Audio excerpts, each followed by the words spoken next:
I've got the microphone out today, which typically means we've got a sit-down video, and that we do. Today's video is going to be all about habits that have made me rich, or at least feel rich. I'm 26 years old with a net worth of 50K, which I've never said that out loud, but it is true. It's something that I've been working towards very diligently this year specifically and years previous, but I think this year I kicked it into high gear and really took it to places it's never been before and places that I almost didn't even think possible, especially within what feels like such a short time span.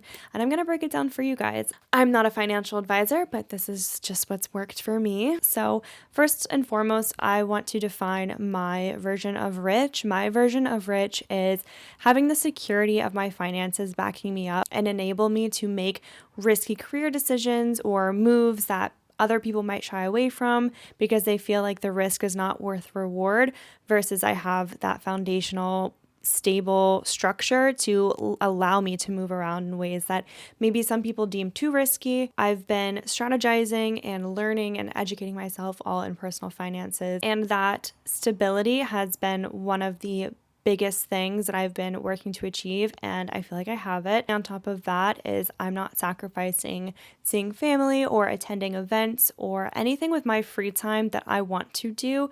Obviously, I still work a 9 to 5, so in some regard, I'm not financially free or financially independent. I do still work a job, and that income does go towards my savings and investings. I'll probably do an entirely different video about things I'm invested in, what I'm saving, if you want, and how I've gotten to this net worth. If you want to see that video, let me know down in the comments below. I could definitely make that for you. But I just wanted to kind of give that overarching definition of what I feel it means to be rich. Additionally, not being owned by my possessions. I have a very healthy relationship with things that I own. I don't feel the need to constantly keep up with the Joneses, and that to me is such a rich indicator or wealth indicator that I feel very content within myself and everything that I have and that I own and that I surround myself with. If you've been watching my channel for a while, you know that I'm really focused on sustainability and fashion and lifestyle, and now I'm incorporating finance in a bigger picture kind of context of my channel. Personal finance has been so interconnected to sustainability for me for the longest time. It started when I moved all my money out of Chase Bank to Amalgamated Bank for the fact that Chase is funding pipelines and big oil projects, and I didn't want my money to support that, and found something with a better high yield savings rate. And from then, that really kickstarted my journey. And I think that was probably about 2019, 2020. There's a video somewhere deep on my channel about how to make your money green, and it's all about my journey of moving my money from a large financial institution to a smaller one with better benefits for me. So it's kind of how sustainability and finance has been interconnected for me, and I just wanted to connect those dots before we get too far into this, because a lot of these tips and habits you've probably seen littered throughout my channel, and this is just one video, one conglomerate of putting it all together for you in a more bite-sized format. First and foremost, in fashion and home goods and cars and life, I am following this low buy lifestyle where I buy less, but I buy better. So it doesn't mean I'm sacrificing quality at all. Quality is at the forefront of most, if not all, of my purchases. That goes for food that I'm consuming. If I'm consuming crap, I'm going to feel like crap and I'm going to have major medical bills. Versus if I'm consuming things that are locally sourced, organic, which means like pesticide and fertilizer free, and nourishing my body with seasonal foods, that's going to reflect in my health and in the long run not have higher medical bills or any medical bills, God willing. We can only do so much. But it also goes for fashion. There's some saying, and I feel like I'm going to butcher this, but it's like a rich man buys boots once, but a poor man buys boots over and over again. It's something like that. I don't think that's the actual saying, but you know where I'm coming from. So essentially, buying one nice winter coat back in 2005 versus buying a new coat every year or so is just going to last you so much longer, and you're going to get way more cost per wear out of things. And that means, like, let's say you bought a nice coat for $500, but you've probably worn it 500 times. That means every time you wore it, you essentially paid only $1 to wear it. Versus, let's say you buy a $125 coat every year and you have to get rid of it. You didn't even get your cost per wear out of it before it had holes in it, or before the thread was falling out, or the buttons were flying off, or there were holes in the elbows, or the pockets weren't working. There are just so many things that you can avoid when you buy less, but you buy better. And that's one of the things that has been a central theme on my channel, even when it comes to shopping secondhand, is that just because it's secondhand doesn't mean it doesn't have a lot of life left, and there are already so many things on this planet, and typically things that were made back in the day do have a better standard of quality, and were just made in general better. The next habit that has made me rich/wealthy is learning to DIY a lot of things. I'm talking anything from recipes to projects to decorating events to doing my own nails to doing my own eyebrows. Learning a new skill is never going to be a detriment to your life. It's only going to add to your life in terms of things that you're able to offer other people. You're going to be a more well-rounded individual. You're not going to be as reliant on convenience and paying for things and paying for services for people to do things for you. You're just going to be richer in your life overall, but then also you're going to be saving money by not purchasing a service or contracting someone to do something for you that you are very much so capable of doing and taking on yourself. It goes beyond financial wellness, and it just makes you a better individual. More interesting too. Piggybacking off of that is majority of the time, I would say like 95% of the time, eating at home, cooking at home. Also making sure that I'm eating all the leftovers in the fridge and that nothing is going to waste. Food waste not only is a massive issue that leads to greenhouse gas emissions emitting from landfills, but it's also something that can cut your grocery bill by a third if you're actually using all the food you have and making sure you're buying quality ingredients that aren't going to go bad. For example, I try not to buy any produce at Trader Joe's just because I know it gets very moldy or it's already bruised. If I can, a farmer's market is my go-to for nice fruits and veg, or somewhere local, or a swap, or my own garden. They're just, buying less but buying better. This kind of translates into every aspect of life. But making sure that whatever I buy food-wise, it's used, it's eaten, and it does not end up in the trash. Especially with the current cost of living crisis in the United States, I think it's essential to be making sure you get every cent out of your grocery bill. Next are reusables, but the stipulation is one reusable per purpose, per job description, essentially. That means a reusable water bottle instead of buying cases upon cases upon cases upon cases of plastic water bottles. Water is free. Water should be a human right. It is a human right in some places. Effectively, what you're paying for when you buy water bottles, it's not the water itself. You're just paying for the packaging. And I'm just against it in so many different ways, shapes, and forms, but especially because I can get good tap water out of the Brita or out of the fridge filter. So what am I doing buying cases and cases and cases of water bottles for my entire life? I'm not doing that. Additionally, things like plastic cutlery, paper plates, napkins sometimes I just won't even bother with, and then also to-go coffee cups from when you make your Keurig in the morning. Keurigs don't even really do that either. Those are things that if you have a reusable, it's not going to take up so much space, you're not going to be creating so much waste, and you're not going to be purchasing them and buying them repeatedly because you do just end up throwing them away. But again, the stipulation is having one reusable for each job description. I don't have 80 Hydro Flasks. I have 3, okay? And they all serve different purposes in my life, but just not over-consuming the reusables once they become trendy is also something that has kept me wealthy, which is a perfect segue into avoiding social media trends at all costs. Now, being a fashion girly, this is definitely a bit harder for me to avoid simply because I find fashion such a fun expression. It's also just so artistic and historical, and things are cyclical, and having trends come back around is something that I find super interesting, and it is something that I find fun and from time to time I'm very tempted to partake in. But at the same time, I know that if this is a trend and I'm just doing it to look cute and follow along with everyone else, that means when it's out of trend, am I no longer going to feel cute? Am I gonna feel like a black sheep amongst the herd and feel like I'm sticking out because now I'm out of style, now I'm out of trend? Oh, I gotta keep up. I gotta buy the next one. And that's exactly how it works every single time you buy into a trend to fit in or feel cute or seek approval from your peers, whatever the case may be. Every time you're doing that, you are doing yourself a disservice because you are not expressing yourself authentically.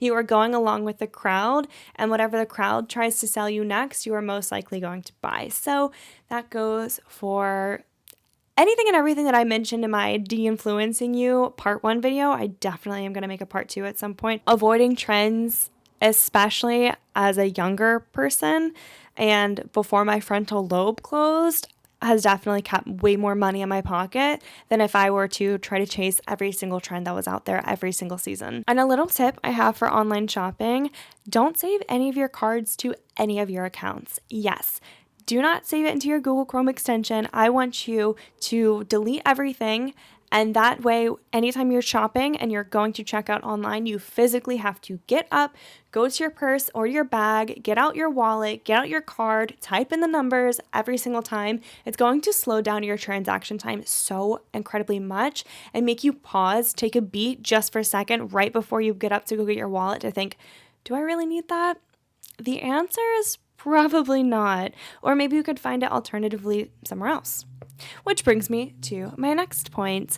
I shop secondhand more often than not, and there's this connotation with secondhand of being like gross, being dirty. I totally get that. I do think there's a time and a place for secondhand to be used properly and also to be using your best judgment in the first place. I probably would never buy pillows secondhand. That's just me, or like undergarments. However, things like a couch, some people might really think a secondhand couch is absolutely vile. And of course, again, time and place, you have to use your best judgment, look at the condition of it. If it's really good condition still, used like new or very good, that's something I'm definitely going to take the time of day for and investigate a little bit further and see, okay, this is something that's been on my wish list. It's secondhand, it's practically new, and it's a fraction of the cost if I bought it new. We also have to stop, take a beat, and think that there is already so much on this planet. It's literally overwhelming it. It's overwhelming our ecosystems. There's just no need to constantly buy new things that have been newly produced. I'm just going to leave it at that. My entire channel can explain how I feel about new produced clothing and items in our day-to-day lives. But buying secondhand is probably one of my best hacks. And it also helps me with my buying less but buying better. Because again, a lot of things that were produced I want to say like pre-2010, pre-financial crisis. I think that actually is kind of the indicator for me. That's something that I know is probably going to be really amazing quality and wasn't meant to break to replace. A lot of my favorite places are Facebook Marketplace, usually for household goods or decor items. I really love Depop and Poshmark for all of my fashion finds. Also, shout out to ThredUp and The RealReal. Those are more like true online thrift store, and it's a little bit less specific. And then The RealReal for like more designer goods, love them. And also, not that I'm promoting it, but Amazon does have a condition when you go and search for items. You can choose new or you can choose used. And if it's something like a tripod for my camera, which I actually do need, I would rather click the used section and find something that is used like new and it's a fraction of the cost.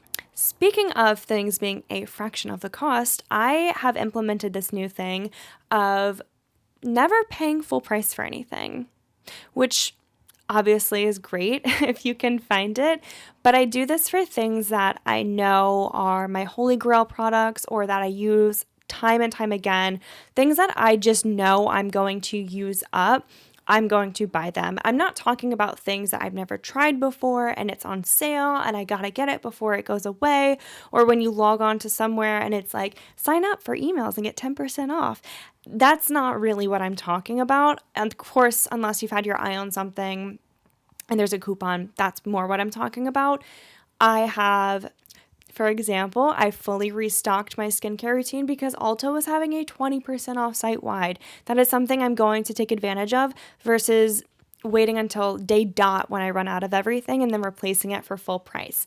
If it's something like Sephora has their big hair events and it's my everyday shampoo and conditioner, of course I'm going to replace it with a discount versus paying full price for it. But on the flip side of that, I try not to buy things just because they're discounted, and something that's really helped me with that is project panning. So I try to use up whatever I'm panning, whatever is in my collection, whatever I've dedicated my time to before I go ahead and purchase something new or replace that product.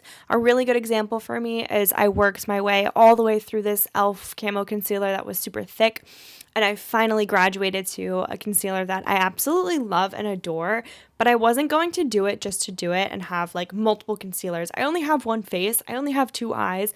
There's only so much product I can put on my face and my body at a time. So making sure I'm using up what I've got before I want to go out and try something new, it again makes me take a beat, makes me think about it, but it also keeps me from frivolously spending on things just because they're on sale at Ulta or Sephora or there's a flash sale on Amazon. Like, I'm a girl that can't be got, okay? I am extremely disciplined when it's come to these things. Just to round out my demonizing of material possessions, what I've really learned in this lifetime is if you want to stay wealthy, if you want to stay rich, you have to deprioritize those possessions.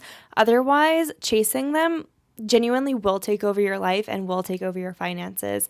I know that no matter how bad a crash out I'm having, no face mask is going to fix that. No matter how bad my mental breakdown is, no new hair tool is going to make me magically mentally well, okay? No beauty product is going to give me a sense of community. That all starts from within, and I would 10 times out of 10 prioritize my physical and mental health over buying a new product thinking it's going to fix me.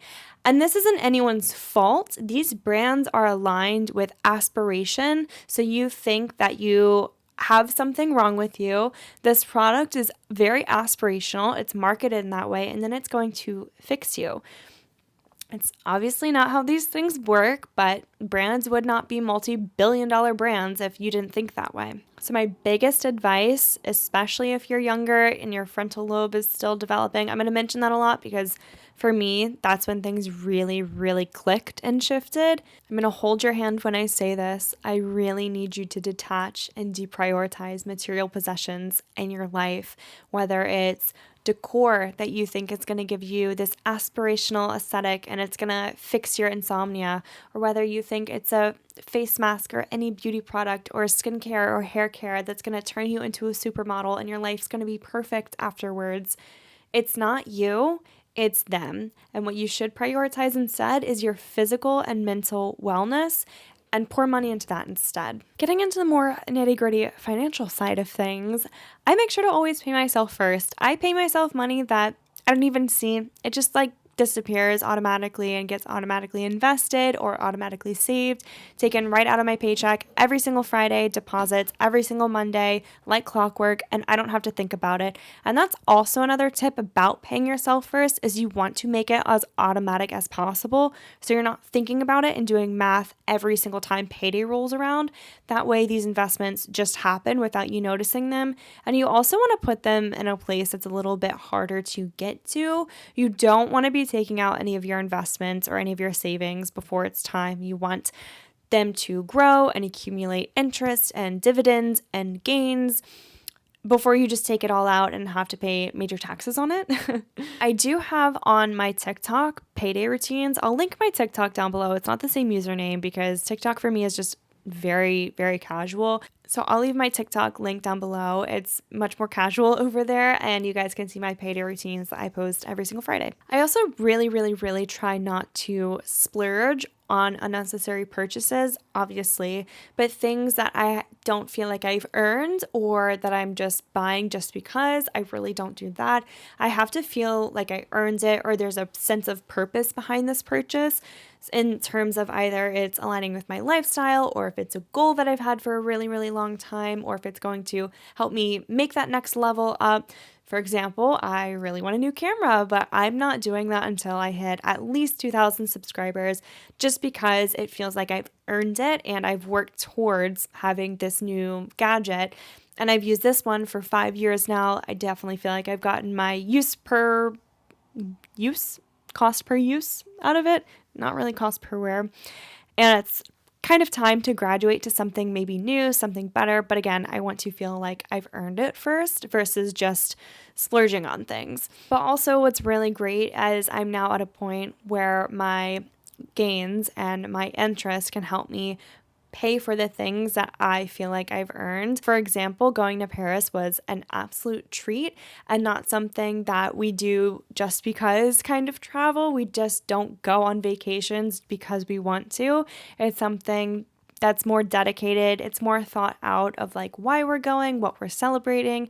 And additionally, on top of that, my high yield saving had gotten to a point where I was able to take out some of that cash, some of the interest that I had earned, to use it as like fun spending money while we were on vacation. And that also, in and of itself, felt like a reward and a goal reached all at the same time. And it definitely feels different than using your paycheck money to pay for things that you want versus using your asset classes to help pay for things that you want. The last habit I'm going to share with you is actually kind of a big one. That is intentionally living below your means. The best example I can give you of this is my current living situation. I'm living with my fiance and his family. We easily could go out and rent somewhere, but the amount that we'd be spending and our living expenses every single month would be just such an astronomical jump in terms of our cost of living. Our standard of living might even minimize, but our cost of living would raise drastically. And that's just not something that we're looking for. Maybe we'd be more comfortable having more of our own space, but it's also a sacrifice that we are willing to make, knowing what we're going to get in return in the future. Additionally, I don't own a car. I haven't since I moved to the city in 2017, but I use public transit to get to work. I can walk around the town that we're in if I need to get to the city center and like pick up some groceries or do some errands. I have all of that, luckily, because of the area that I live in. I have that ability and I definitely use that to my advantage. I don't take that for granted. So that's another expense that I'm choosing not to have.